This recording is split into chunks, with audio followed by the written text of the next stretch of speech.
En algún lugar de una pequeña ciudad se encontraba un repartidor de una farmacia que se había hecho famosa por crear un jarabe para el dolor. Este repartidor se disponía a ir a una casa a entregar este jarabe. Lo curioso era que esta casa se encontraba a unos cuantos metros de la farmacia. Estaba en la misma cuadra. Este repartidor ya conocía a la persona que vivía en esa casa. Era ya un cliente frecuente. Pero sin embargo, nunca se había atrevido a preguntarle nada.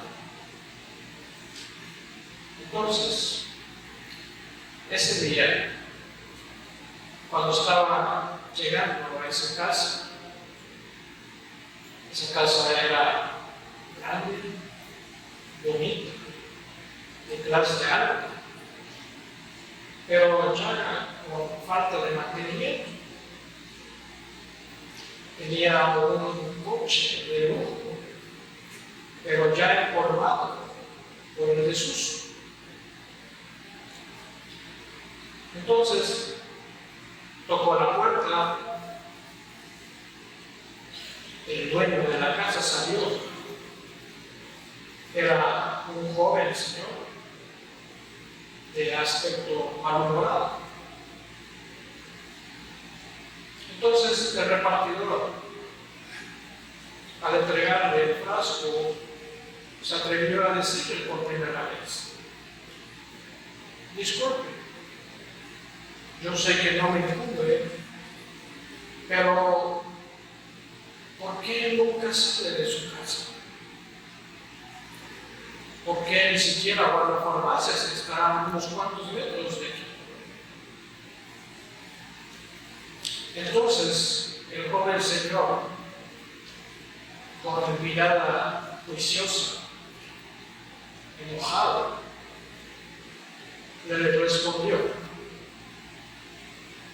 usted bien ha dicho, eso no le incumbe. Sin embargo, usted debe saber que mi vida, aunque soy aún joven, ha sido marcada por ciertas cosas que me han dejado con dolor todo el cuerpo. He perdido el sentido de las cosas. He perdido la confianza en las personas. He perdido el valor de salir a la calle por las inseguridades. Y más aún, no sé si usted se ha dado cuenta, si ya leyó el periódico, pero se dice que en este barrio anda un loco asesino suelto. Yo no sé cómo no le dan miedo a usted. Tal vez porque tiene que trabajar. Pero yo no. Como usted puede ver, yo tengo dinero. Así que nada me falta más allá de mi casa, más allá de mi puerta, no me importa nada.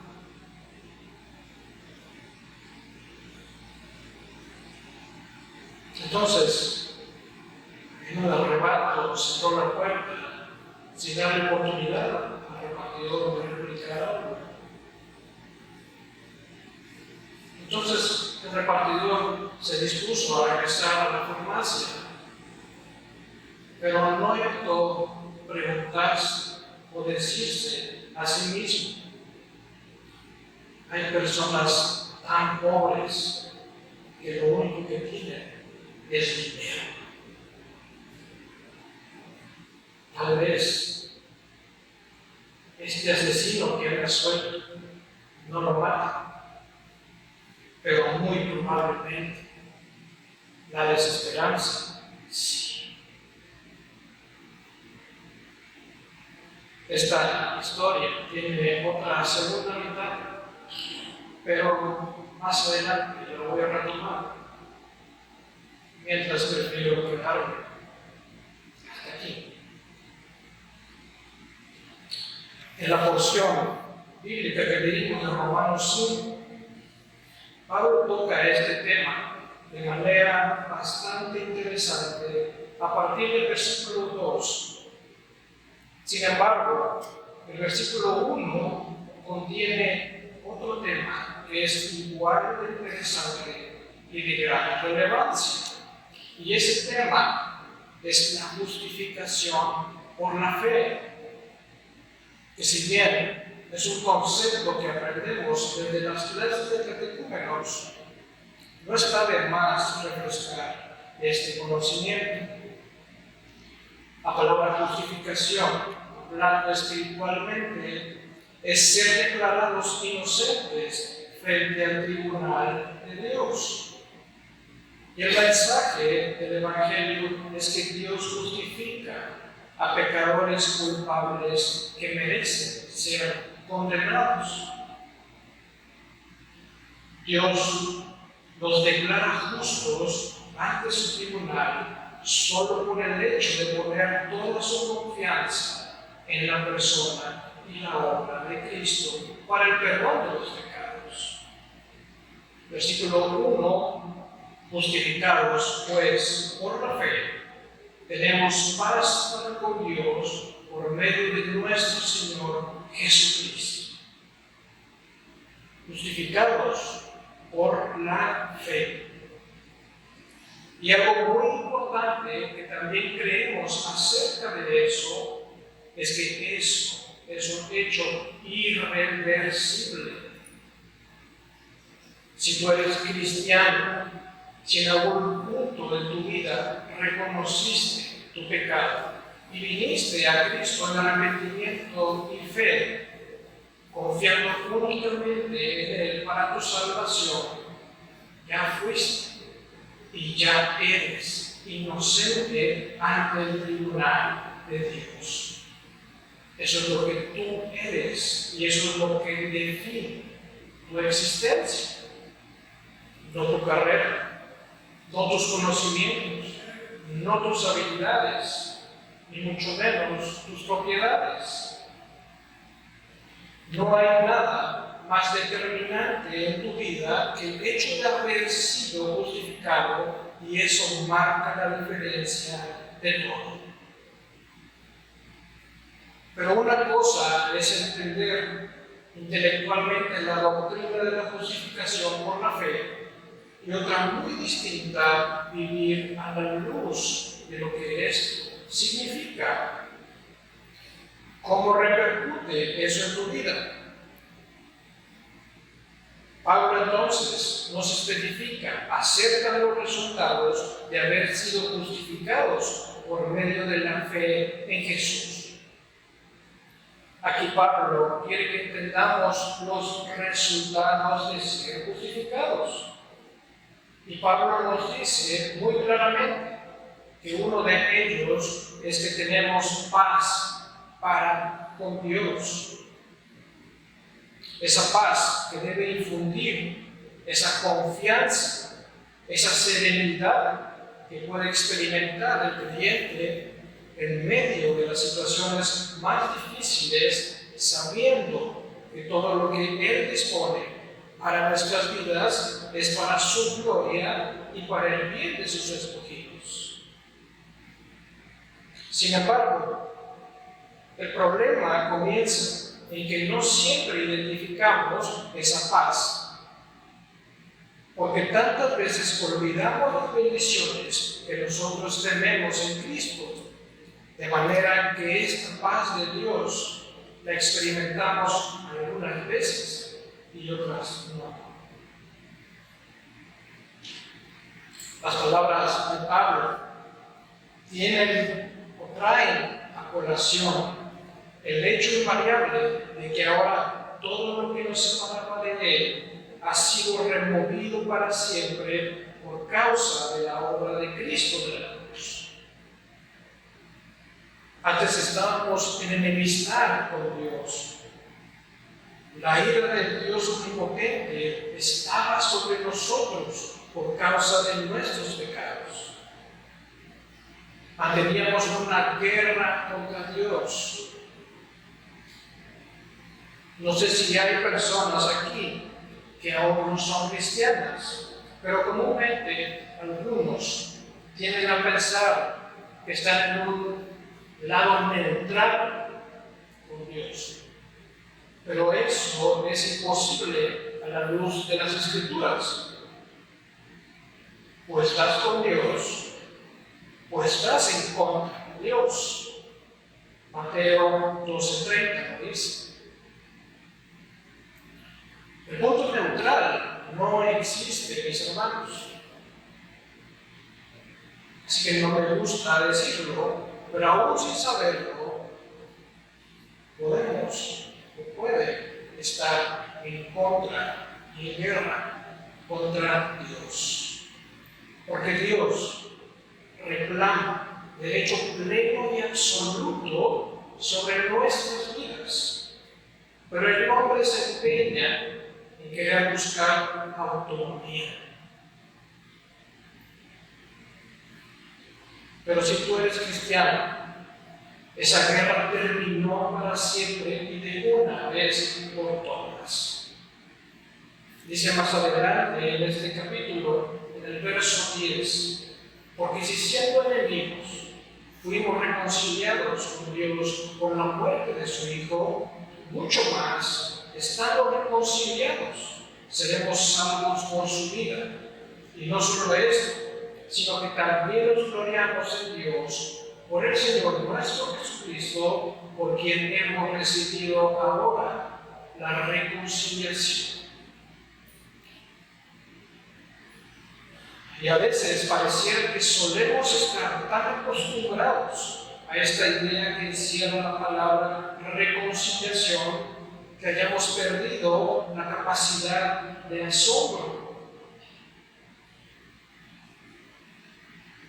de sorprendernos ante la realidad de que ese Dios perfectamente santo, ese Dios perfectamente justo, ya no nos ve ni nos trata como transgresores. Él nos ve como hijos y más aún como hijos amados. Ya Cristo cumplió la ley en nuestro lugar.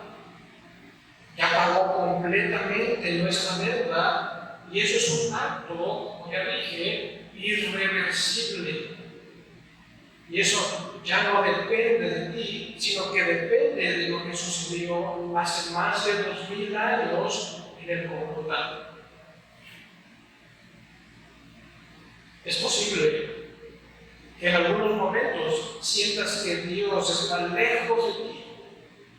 Pero si tú eres cristiano, si te has arrepentido de tus pecados y has puesto toda tu confianza en Jesús, ya no hay nada que pueda separarte del amor de Dios. Nada. Estás en paz con Él.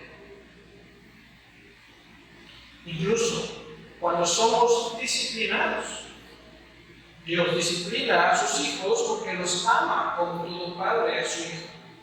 Hebreos 12:7. Y también sabemos que de modo que según es de Cristo, nueva criatura es. Las cosas viejas pasaron, y aquí todas son hechas nuevas. Y más todavía, no solo borró, no solo pagó todas nuestras deudas, sino que ahora también Dios al mismo tiempo nos volvió ricos, millonarios. ¿Por qué? Porque puso en nuestra cuenta la perfecta justicia de Jesús, quien no conoció el pecado, y nos regaló el Espíritu Santo. Eso sí es asombroso. Es poderoso saber entenderlo. Ya hay abundancia en su vida. No necesita decretarlo. No necesita declararlo, como en otras creencias y otras prácticas absurdas que solamente desvían de la Biblia. Si usted entiende la justificación por la sola fe, usted sabe que ya hay abundancia en su vida. Amén. Y lo más sorprendente de esta doctrina de la justificación por la sola fe es que no importaron sus obras. Pero cuidado, este punto es de lo más tergiversado y más erróneamente comprendido que pueda existir. Si se le dice al inconverso que es salvo por la fe y no por las obras, entonces muy probablemente no va a ser obras. Se le tiene que explicar más allá que la clave es que, como bien entendemos y aprendemos en la base de la doctrina que profesamos, es que no hacemos obras para ser salvos, sino que hacemos obras porque ya somos salvos. Si entendemos el orden diferente, ¿okay? Y el punto al que quiero llegar es el siguiente. El entender es no solo nos debe disponer, animar, motivar a querer actuar haciendo obras para glorificar a Dios, sino que nos debe volver una amenaza contra sentimientos de amargura, de temor, o como dice el título, de desesperanza. Porque nos mueve una plena seguridad y una profunda gratitud por el hecho de haber sido perdonados solo por gracia, solo por Cristo y solo por la fe. La doctrina de la justificación por la fe debe ser el combustible que tú y yo necesitamos para romper nuestra inseguridad, para pulverizar la desesperanza, no solo de nosotros, sino también para ayudar a eliminar la de otras personas con nuestro testimonio. En este pasaje, Dios nos indica entre líneas que ya no hay argumentos como para acongojarnos más de la cuenta. Esa es la motivación más poderosa que un cristiano puede tener para seguir adelante perseverando en Dios. Entonces, yo pregunto, ¿así lo piensas cada mañana? ¿Sigues teniendo esa capacidad de asombro de lo que has recibido que te impulsa a querer reflejar gratitud y confianza? Así lo vemos. No sé cuál sea su respuesta, pero hay que analizarlo concienzudamente en nuestras cabezas. Versículo 2. Porque también tenemos entrada por la fe a esta gracia en la cual estamos firmes. Cuando Dios reconcilia al pecador, Él nos concede pleno acceso al reino de su gracia. Tenemos paz con Dios y acceso pleno a su presencia por causa de nuestra unión con Cristo. Porque la Biblia nos enseña que cuando Cristo dio su último respiro en la cruz, el velo del templo se rasgó en dos, y desde ahí nos dio libertad, nos dio acceso por medio de su sangre para entrar al lugar santísimo directamente. Y ese acceso es permanente. Ya no tenemos que esperar un año, una fecha específica, o depender de un representante que entre en el santuario. Ya no. Ahora nuestro acceso es total, continuo e inquebrantable por la gracia, que es el favor inmerecido que el Señor nos da.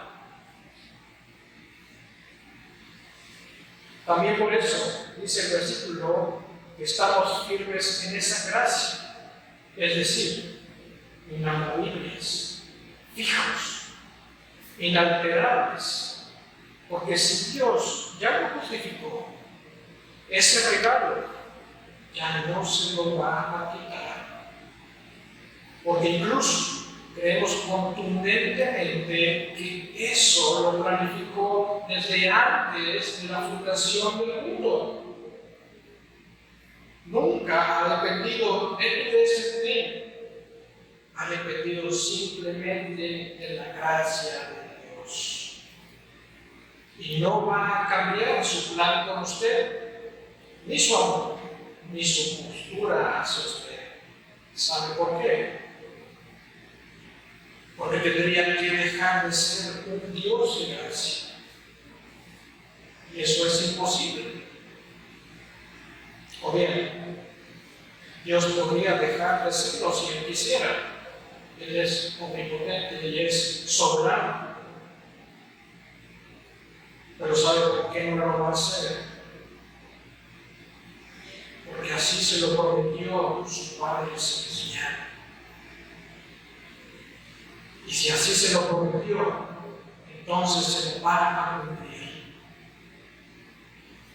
Nuestro Dios no es hombre para que mienta, ni hijo de hombre para que se arrepiente. Es inmutable por los siglos de los siglos. Qué triste es saber que muchos creyentes en Cristo sigan pensando que la salvación se pierde, porque entonces no han comprendido esta doctrina. Siguen demeritando, menospreciando la obra maestra, cumbre y perfecta de Jesús en el Calvario, porque ahí fue el último sacrificio. Y podríamos pensar, ¿y qué pasa con aquellos que, entre comillas, perdieron su fe? Sencilla respuesta: nunca fueron salvos. Nunca tuvieron fe verdadera. Era una aparente fe, una fe simulada. Son aquellos que se dicen ser creyentes, que pueden ir por las calles compartiendo el Evangelio. Pregonan que han sido cambiados, hacen buenas obras sin al parecer sacar provecho de ellas. Pero llegando a sus casas, sus caretas y sus creencias son como unos zapatos apretados, y cuando se los quitan, sienten un gran alivio cuando nadie los quiere. En lo secreto.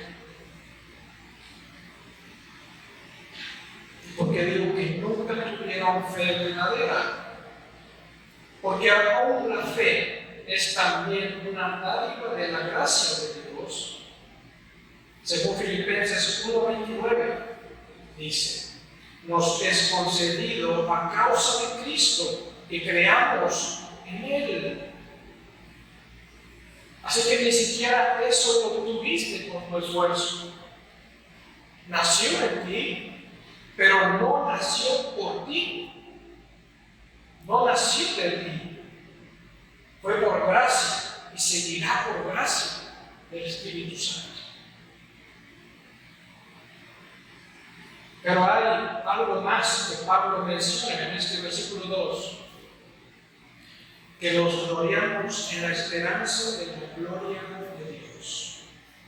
Es decir, como nuestra salvación no depende de nuestro desempeño como cristianos, sino de la gracia, los creyentes podemos gloriarnos, regocijarnos, tal vez incluso hasta jactarnos, porque tenemos esa esperanza de la gloria de Dios, ya que resulta imposible que seamos decepcionados por nuestro Padre Celestial. Dice Pablo más adelante que esa esperanza no avergüenza, porque Cristo compró para nosotros esa esperanza a precio de su preciosa sangre.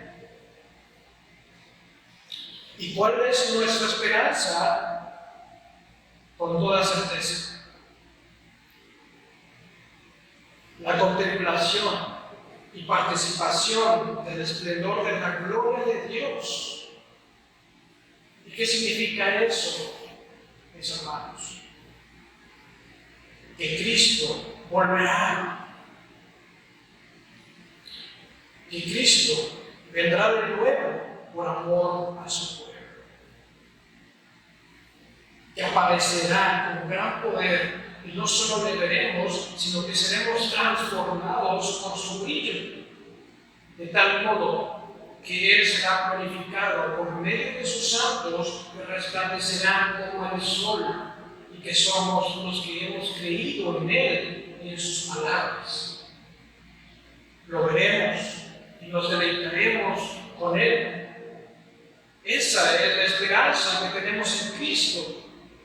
Y en esto no debe caber la desesperanza.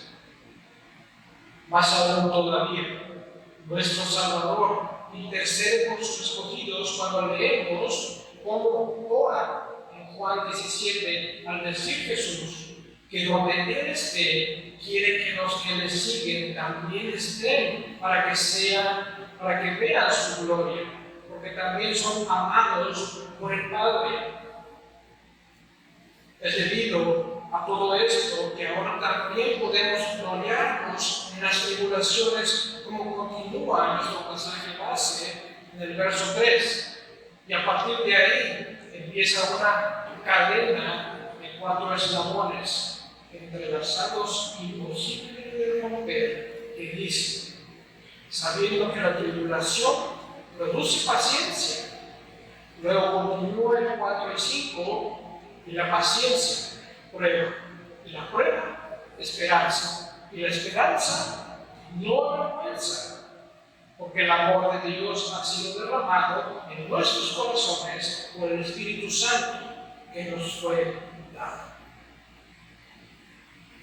Así que ahora podemos regocijarnos en los sufrimientos, por extraño o contradictorio que parezca, porque la esperanza que ahora vive en nosotros es inmensamente más grande, más bella y más poderosa.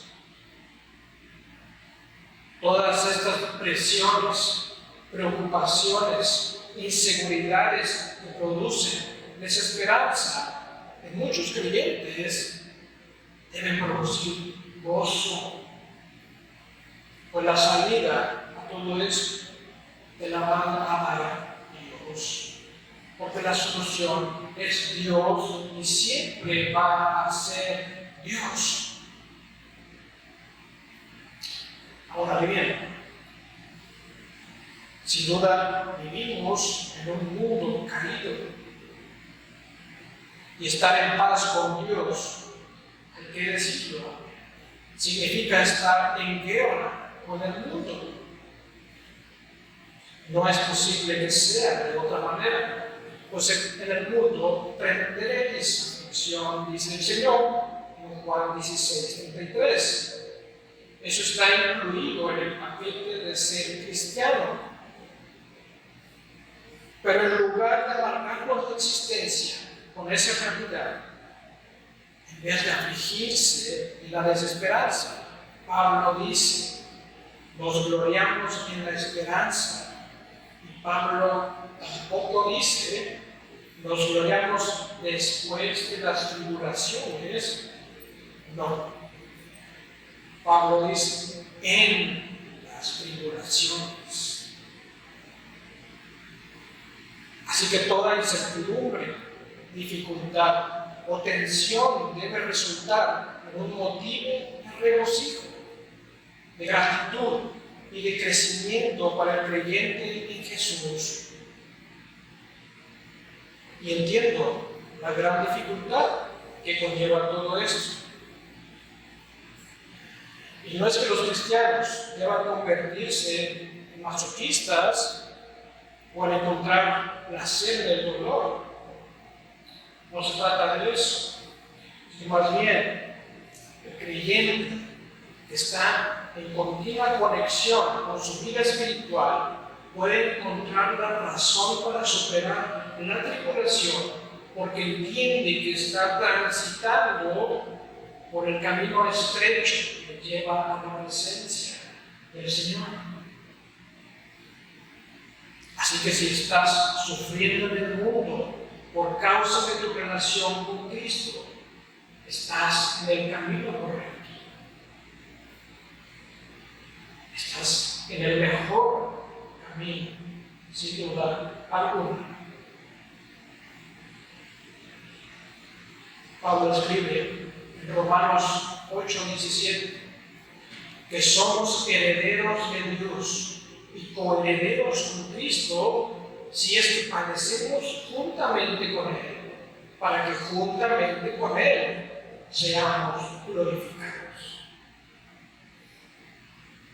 El camino que lleva hacia la gloria pasa por una cruz que es la de Jesús. No puede ser de otra manera para el cristiano, porque nosotros vamos caminando tras las pisadas de Él. Pablo nos reitera que la tribulación, sinónimo de sufrimiento, produce paciencia, sinónimo de perseverancia. Sería improbable que pudiéramos aprender a perseverar sin antes pasar por el sufrimiento. Porque sin sufrimiento no hay nada que confrontar. ¿Tiene sentido para usted? Versículo 4. Y la paciencia o perseverancia produce prueba. O dicho más claramente en otras versiones, produce carácter probado o entereza de carácter. Es a eso que se le conoce como resistencia bajo presión. Pero la Reina Valera le dice prueba como sinónimo de validación. Como cuando un metal precioso como el oro es probado y pulido en el fuego para quitar toda la impureza. Asimismo, el creyente. Porque en vez de llenarse de amargura, de tristeza o desesperanza, ese sabio creyente es como Job diciendo: Jehová dio, Jehová quitó, sea el nombre de Jehová bendito. Esa es la actitud que debe tener cualquier cristiano, porque cualquier otra cosa sería un cristianismo light, un cristianismo relajado, adulterado, que más bien no es cristianismo.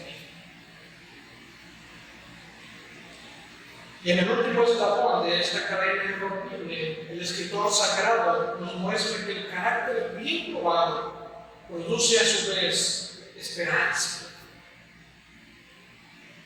Pero ¿cómo es posible que del sufrimiento se termine en esperanza?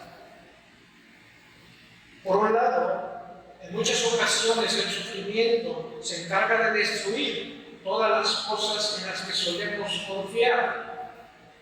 El problema por lo cual no nos gozamos o no nos gloriamos en la esperanza de la gloria de Dios es que depositamos la esperanza en cualquier cosa, menos en eso precisamente. Nos gusta generar esperanza en ilusiones engañosas, en personas, por ejemplo. Y cuando nos desilusionan, entonces la decepción se encarga de traernos a la realidad otra vez. A otros les gusta depositar su confianza en el dinero. Como ya dije, hay personas tan pobres que lo único que tienen es dinero. Y cuando llega la escasez, entonces si miran la realidad, ya se termina en desesperanza. Pero por otra parte, diametralmente opuesta, si mantenemos el enfoque, la mirada, el interés en este pequeño libro que llevamos bajo el brazo, que se llama Biblia, entonces veremos la obra de la gracia de Dios frente a nosotros, sosteniéndonos en medio de la tribulación. Eso fortalece nuestra esperanza, porque la esperanza es ese músculo que se tiene que ejercitar y se fortalece en medio de la presión y la dificultad.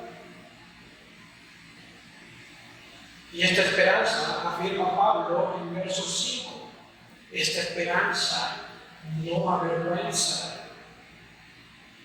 Nunca será motivo de decepción, porque es una esperanza enraizada en el amor de Dios que nunca cambia.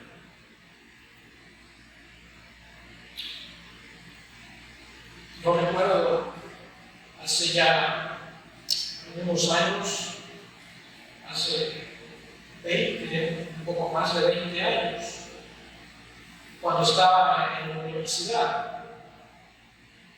Recuerdo que nos enseñaron acerca de una teoría que a mí me resultó fascinante.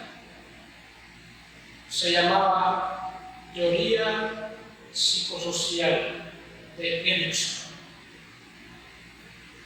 Esta teoría se basaba en 8 etapas, cada etapa con 2 conceptos que luchaban entre sí y que moldeaban la personalidad en una sociedad.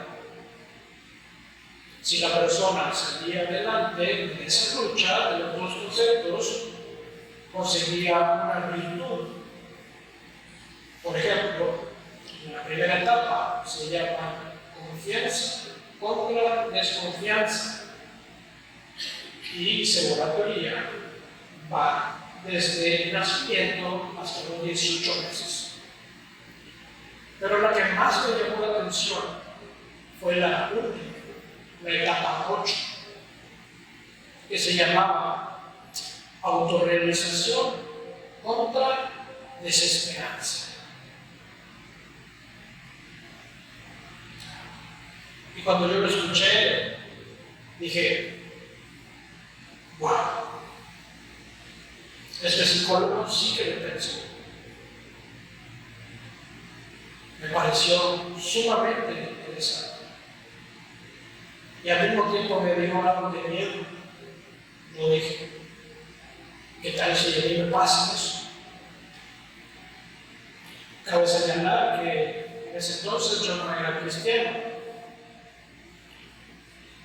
Apenas escuchaba algo del Evangelio y era católico, pero en realidad no entendía nada del Evangelio. Poco después me convertí, me persuadí del Evangelio y esta teoría seguía pareciéndome interesante, Pero me di cuenta que esa etapa en realidad tenía al menos dos errores. Primero, la autorrealización es imposible porque tiene que haber una dependencia de alguien más poderoso que tú. En este caso es Dios. Y el segundo error, la desesperanza. No necesita esperar hasta los 60 años.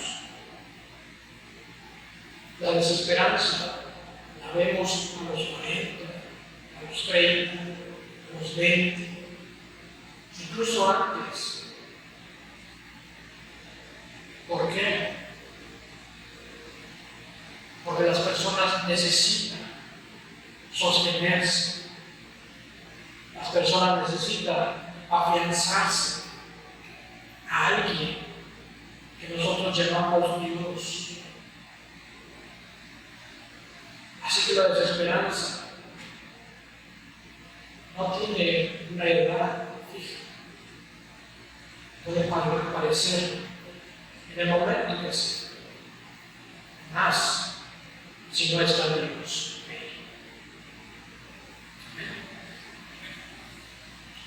Y aquí es un retomo de la segunda parte de la historia con la que inicié la predicación. Después de que el repartidor se fue a la farmacia, pasaron algunos días. El joven señor necesitaba tomar nuevamente una dosis de este jarabe, porque empezó a sentir otra vez dolor. Entonces llamó a la farmacia para pedir otra vez un frasco más. Pasaron unos minutos y llamaron a su puerta. Entonces este joven señor abrió la puerta y se dio cuenta que ahora era un nuevo repartidor.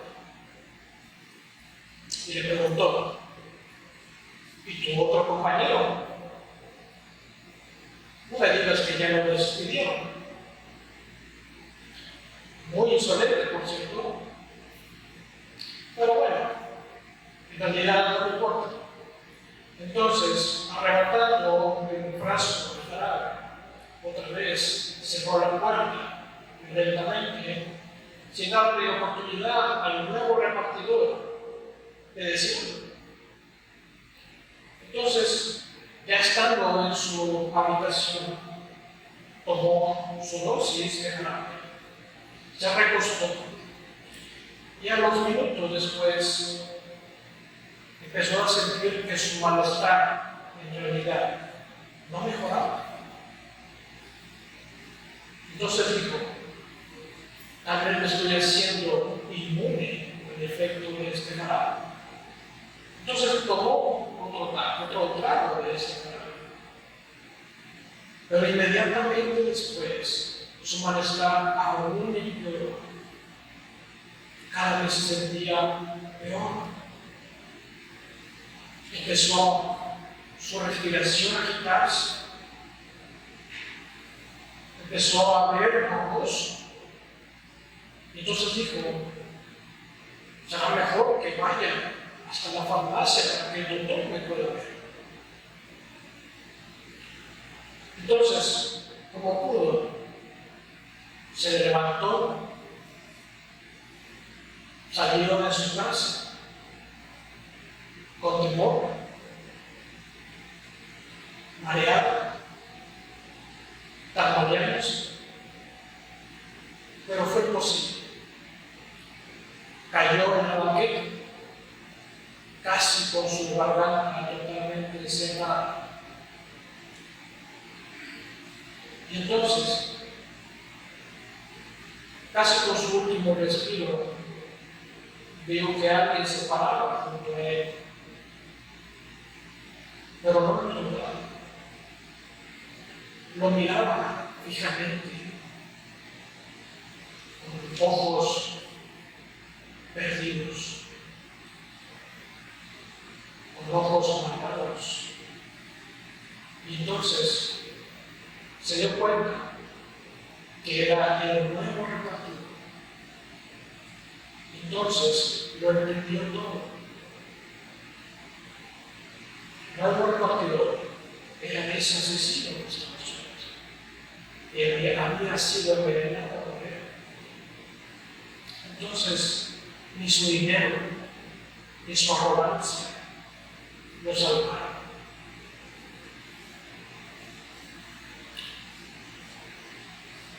Entonces, así como esta historia no tiene un final o un acto feliz, hay que decir que en la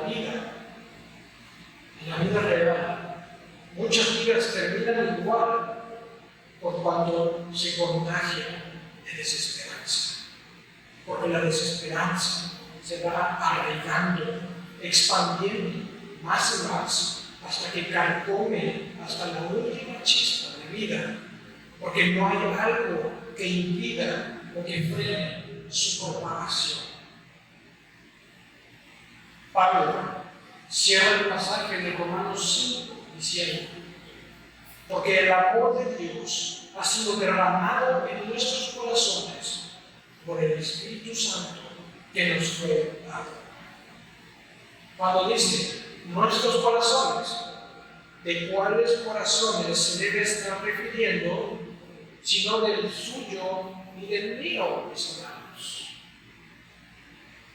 Por lo tanto, todo aquel que ha sido justificado por la fe, ahora tiene el Espíritu Santo morando permanentemente en él, y a su vez, este Espíritu Santo se encarga de hablarnos y asegurarnos que el amor de Dios se vertió en nosotros, no como una pizca, no como una llovizna, sino como un torrente derramado y desbocado. Visto de este modo, cabe hacer otro cuestionamiento. ¿Existe alguien que sea más privilegiado que un cristiano? O dicho de otra forma, ¿existe alguien más privilegiado que tú?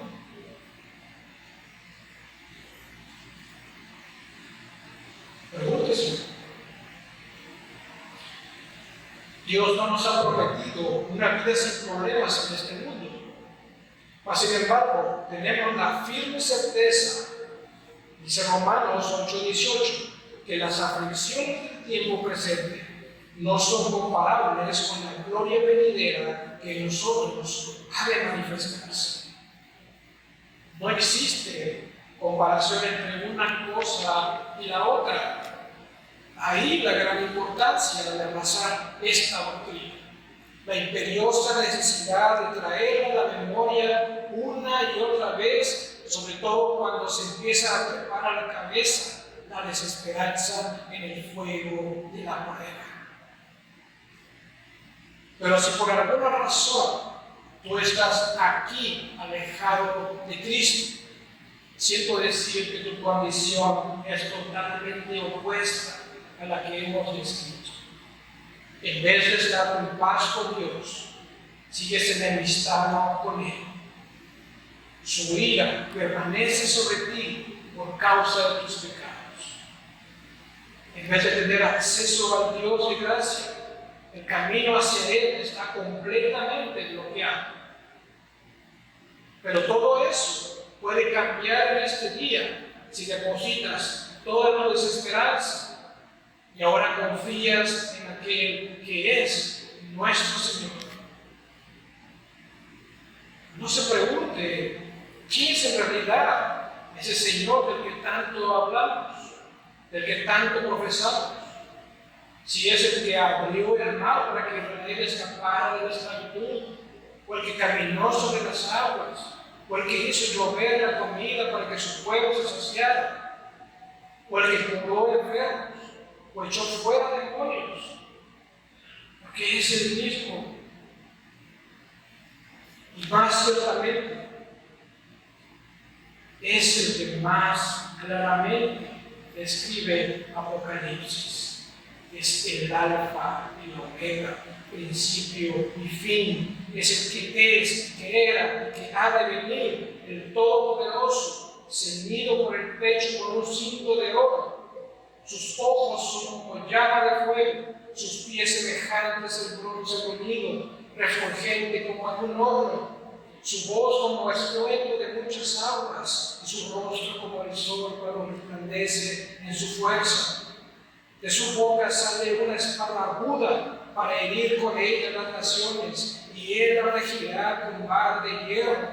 Y en su vestidura y en su muslo tiene escrito este nombre: Rey de Reyes y Señor de Señores. Ese mismo, dice Juan, puso su diestra sobre mí, diciéndome: no temas, yo soy el primero y el último, y el que vive, y el que vive estuve muerto, mas he aquí que vivo por los siglos de los siglos. En él depositamos nuestra esperanza. Si está conmigo, puede decir amén. Ven, oremos.